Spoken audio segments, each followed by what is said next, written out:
Exorbitant salaries, health insurance, and stock options are some of the great benefits that tech workers were accustomed to. Take all the time you need. That was the message from Netflix to its employees. What Netflix is doing is, by far as I can tell, the most generous policy. Software maker Adobe is the latest tech company planning to offer more paid time off. Several of these benefits were not seen in any other industry, making working at a technology company the dream of many. But the growth of artificial intelligence and budget cuts in tech companies have made this a thing of the past. Tech firms that are always looking for ways to reduce costs are scaling back on perks. At least 50% of all tech companies have reduced benefits for their workers in the past year, and this figure is increasing. Cost reduction is a constant across all companies, but in recent years, it seems to have intensified more in the tech sector. And tech workers have begun to feel the impact of these cuts. Google's employees can count themselves lucky that they're not victims of layoffs. Gym memberships, free food, and stipends are no longer part of the benefits that large tech companies offer. Meta, for example, has eliminated free laundry services and made cuts to wellness and mental health programs that it previously offered.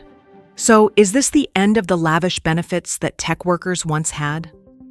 In the last decade, working at a major tech company was the envy of all jobs, not only because of its high salaries, but also for its benefits. We reported last week that Fortune magazine has named Google the best company to work for in America again. Between 2010 and 2015, these companies experienced a boom in benefits offerings. During this period, companies like Google, Facebook, and Apple competed for the best talent, offering incentives such as free transportation, recreational spaces in offices, and personal development programs. Moreover, the rise of startups and the competition for top software engineers drove a culture of extravagant benefits like free meals, office massages, and incentive trips for top employees. Just today, now Microsoft also updating its policy, not nearly as generous, giving moms and dads, though, 12 weeks of paid leave. Moms get up to 20 weeks of paid leave, but still a huge step in the right direction. This approach reflected a growing economy and an expanding tech industry, where investment in well-being was seen as a key strategy for innovation.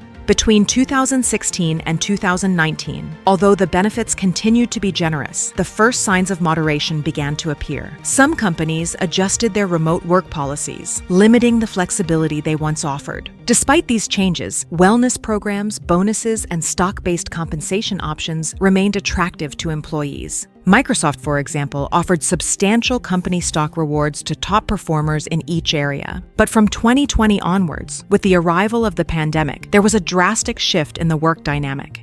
Many companies quickly adopted remote work and expanded benefits related to mental health and digital well-being. However, economic uncertainty led to cuts in areas such as free meals, corporate events, and non-essential bonuses. Amazon did something similar, completely eliminating spa and gym memberships as part of a cut in recreational activities. Here in Amazon, among the retailers offering deep discounts, of course, but workers at their warehouse in Joliet are walking out for a second time in as many months. From 2023, the trend has been a progressive reduction in benefits. After Elon Musk's acquisition of Twitter in 2022, not only were thousands of workers laid off, but several benefits were taken away from those who remained. Similarly, Microsoft reduced its professional development programs and cut integration and recreational events. The pressure to increase profitability, along with internal restructuring and mass layoffs in some companies, has led to the elimination or restriction of incentives such as remote work, wellness programs, and stock compensation packages. But the rise of artificial intelligence has accelerated these cuts. More layoffs at Google, this time CEO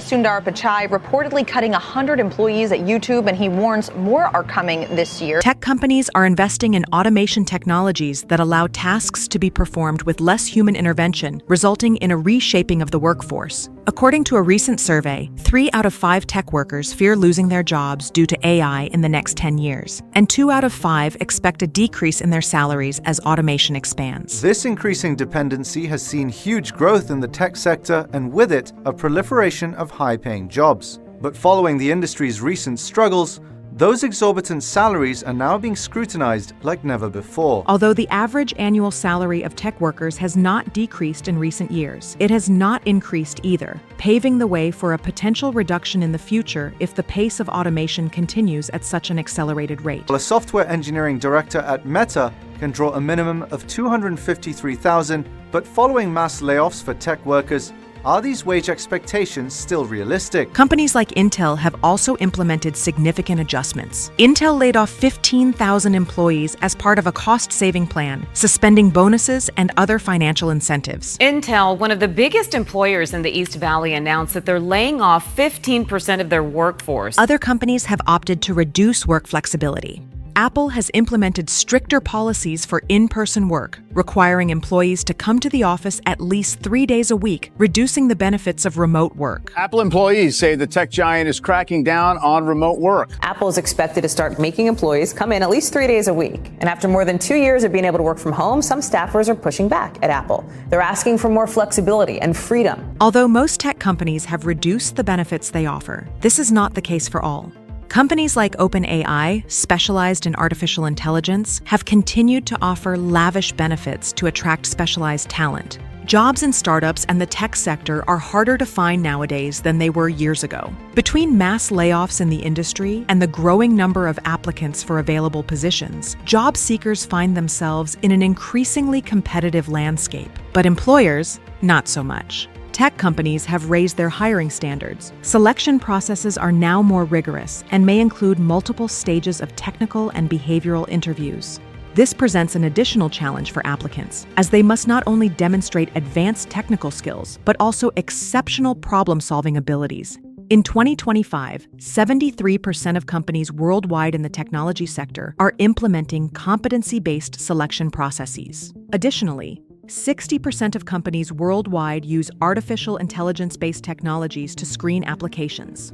This way, they streamline and improve the accuracy of candidate selection. In response to economic pressure, some companies have adopted a more flexible approach through customizable benefits. What we're getting at here is the age of the personalization of benefits, more of an a la carte type of scenario that allows people to fully optimize what is available to them.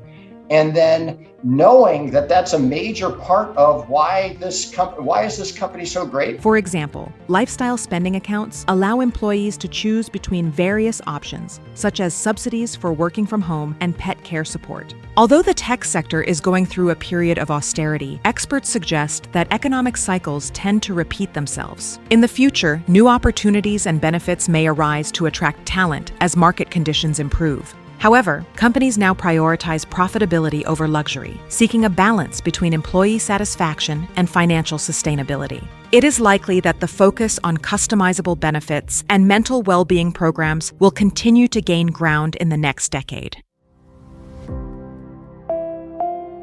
At Economy Media, your opinion matters to us. Subscribe and let us know what you think in the comments below.